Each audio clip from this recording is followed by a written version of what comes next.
Go, go, go.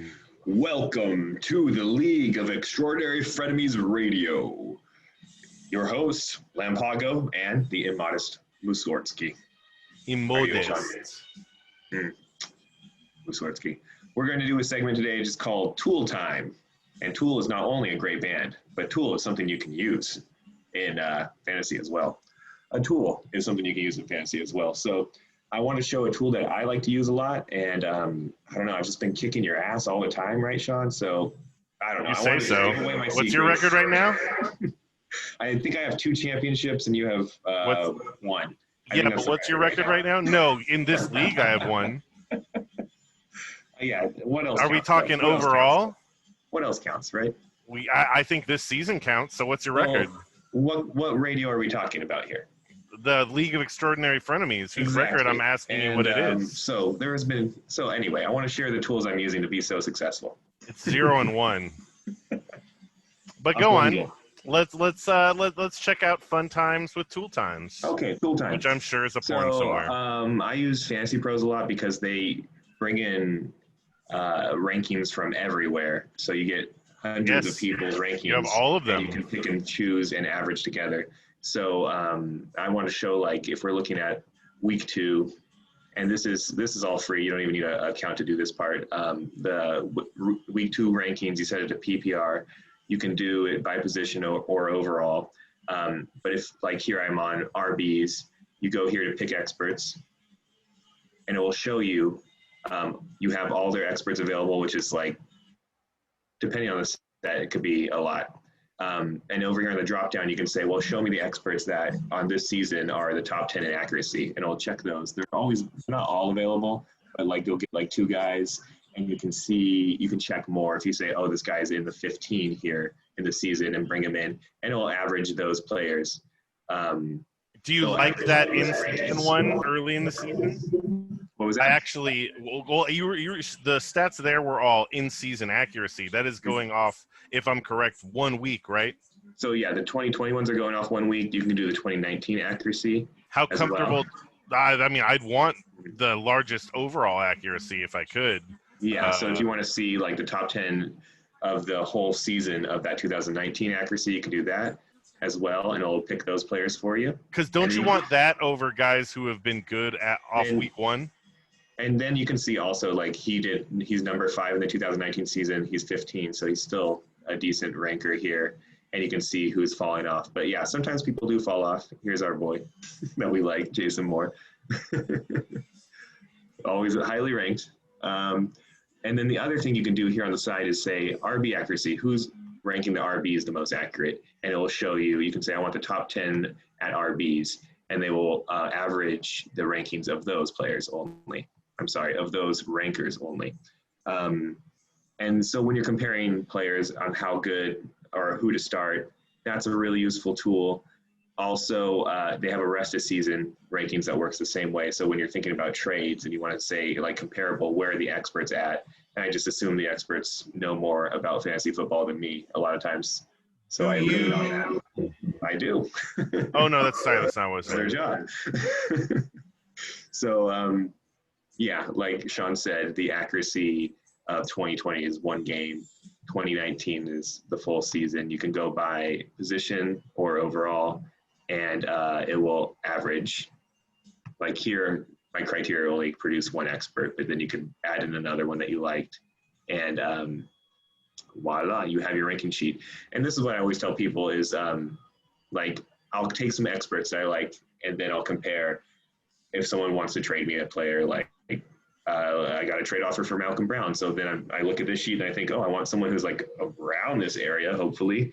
And oftentimes those aren't the offers I've been getting recently. I don't know.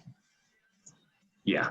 So do you find there's much of a difference between, have you compared your selected experts average versus the average ADP? So versus the average ADP, you're talking about this versus this one, the plus minus. I like that they have a standard deviation in there. Yeah, that's nice. So that will show you how much higher or lower they are.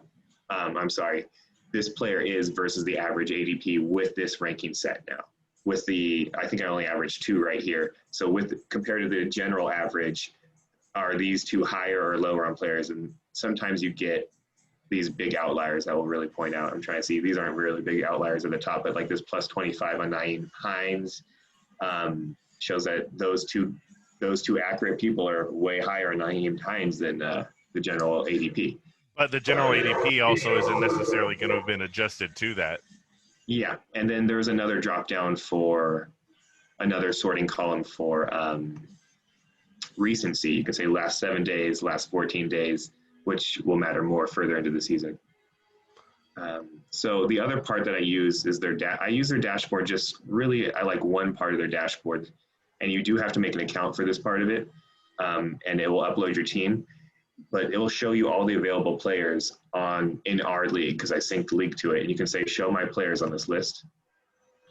And so then it will show your players ranked on the default ECR, rest of season, or weekly rankings, and it'll be compared to the available players out there.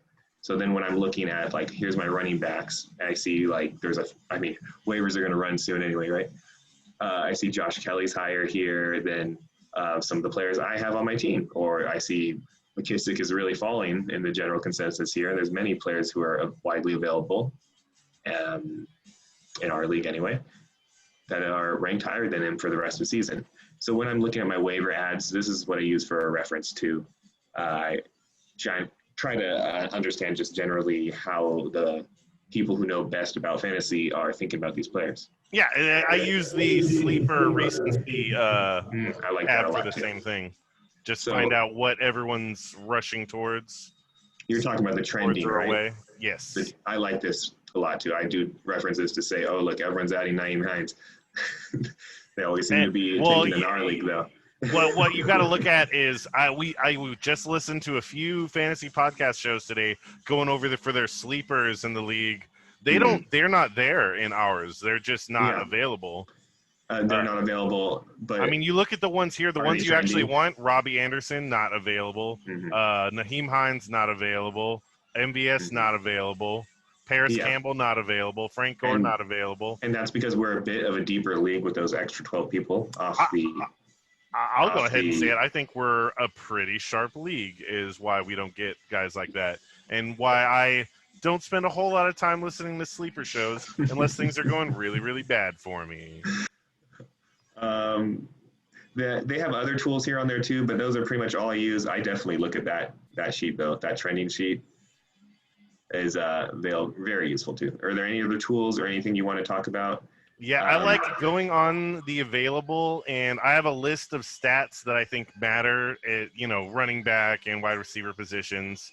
And I like to go, and it'll let you rearrange how you're looking at them instead of overall fantasy points. You can look at the most targets. You can look at for sleeper you're talking about. Yeah.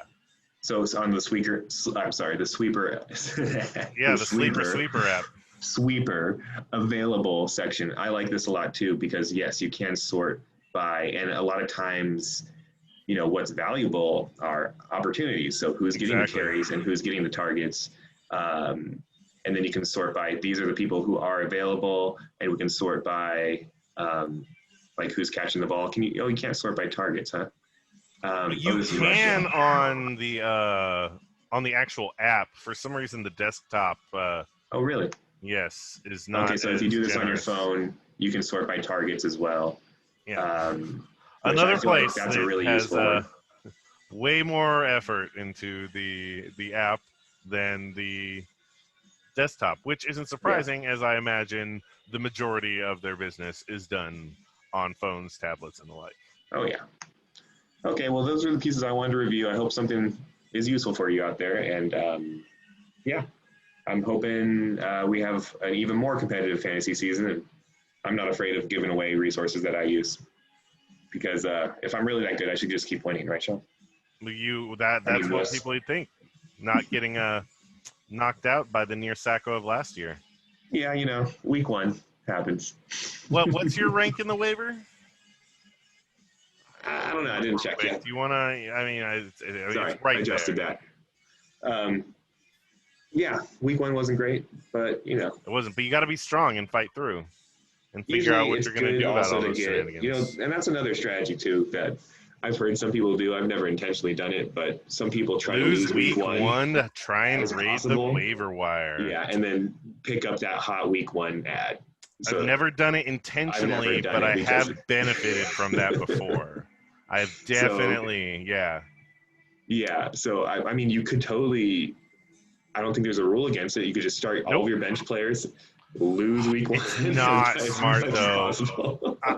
It's the way I look at it is 8 wins gets you in the playoffs. Mm-hmm. A You're week coming. one win is a huge step. Every win Yeah. is a big deal unless you want to back your way in. And I'm not a big fan of having to do that. Yeah. All right. Let's wrap the segment. Well, this is Lampago and Imanis Muskorski.